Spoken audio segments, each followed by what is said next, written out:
Hello, everybody. Welcome back to Game-Based Learning in the World Language Classroom, the why, what, and how.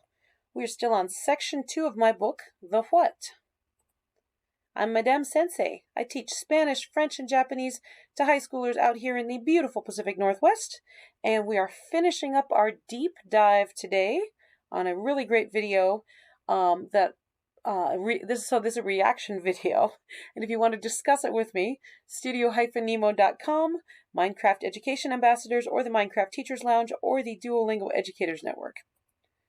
So we're on Chapter 6. I misnumbered all my earlier ones. Chapter 6, Lessons as Game Tutorials. This again is the reaction video to another video, and we're on Part 5 of that. So again, if you haven't watched it yet, link is in the description. This is an absolutely wonderful video by Game Maker's Toolkit called Can We Improve Tutorials for Complex Games? And everything he says there maps out to what we do as teachers. I'd like to just sum up my final thoughts about tutorials in the classroom. First of all, let's talk about building in relevance. Now, at a certain point of the video, Mark Brown is talking about Plants vs. Zombies, and he says that a player's willingness to learn grows along with their level of investment. So sprinkled in with our tutorials, we need to build in relevance.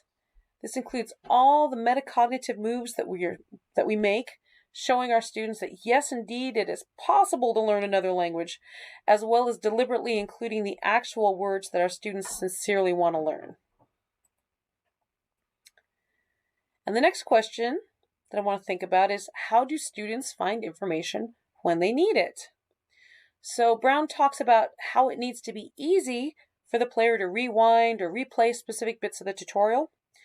I'm going to further this by saying that just like a video game, a student needs to be able to replay sections until they succeed. So replay, they need to be able to redo assignments. They need to be able to redo tests. It's going to take more than one time.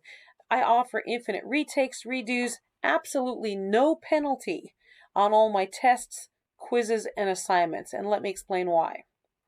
I compare it to when I got my driver's license.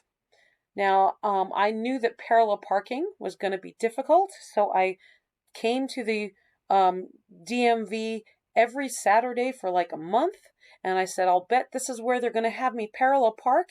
And I had this giant old station wagon, and I practiced parallel parking every weekend for hours and hours. So when I came in to get my driver's license, aced the written portion of the test, because you can tell I'm a nerd, I could do that, right?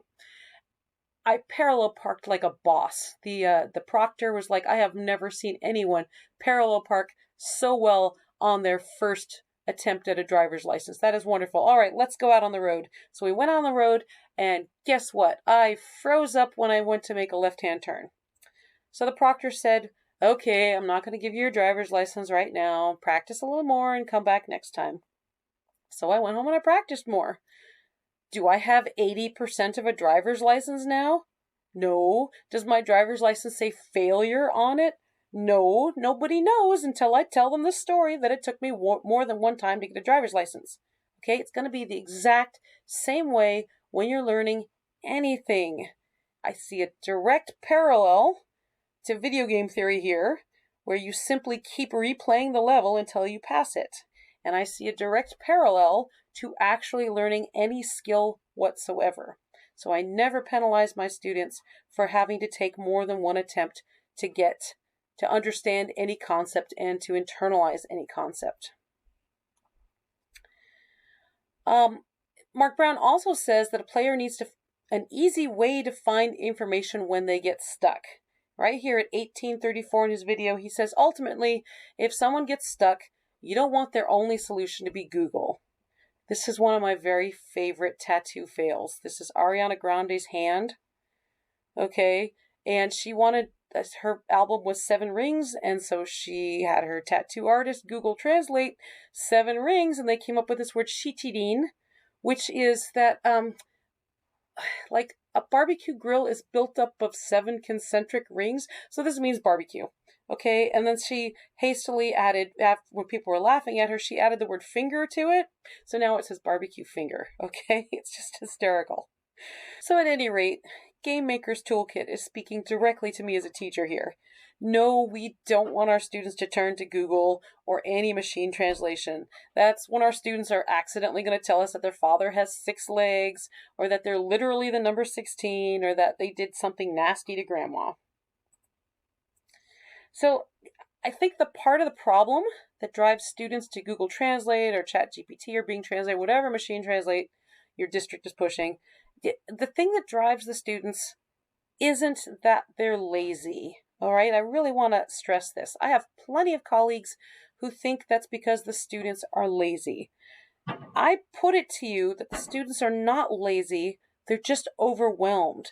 They have this complex thought in their head, and they don't yet know how to circumlocute to get the thought out of their head and through their mouth, or out of their head and into their pencil. All right? They will get there, but they're not there yet.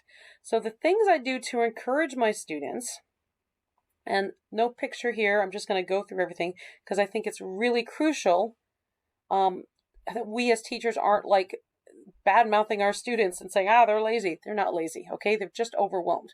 So what I do, I have lots of mini lectures about tattoos gone wrong because they're funny. They're funny as heck. Bad signage. Oh, also funny, you could talk about how much money it costs the city, okay? Or Tokyo during the Olympics and their bad signage, okay? I like screenshots of silly translations that are obviously wrong, okay? And just to keep pounding this into the students, okay? I give my students a lot of sentence frames, and they're in locations where the students can easily get to them. So in other words, this is an easy way to find information when they get stuck. Might be handouts, might be anchor charts, might be just me scribbling on the board.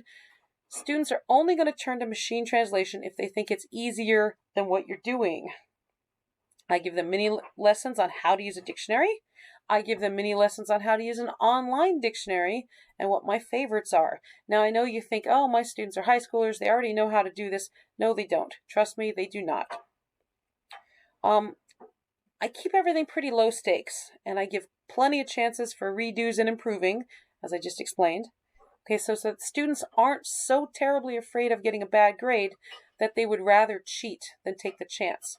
Okay, I've seen very, very intelligent students in other classes cheat, plagiarize, because they're so worried about ruining that, getting their A grade down to an A minus. Okay, that's ridiculous.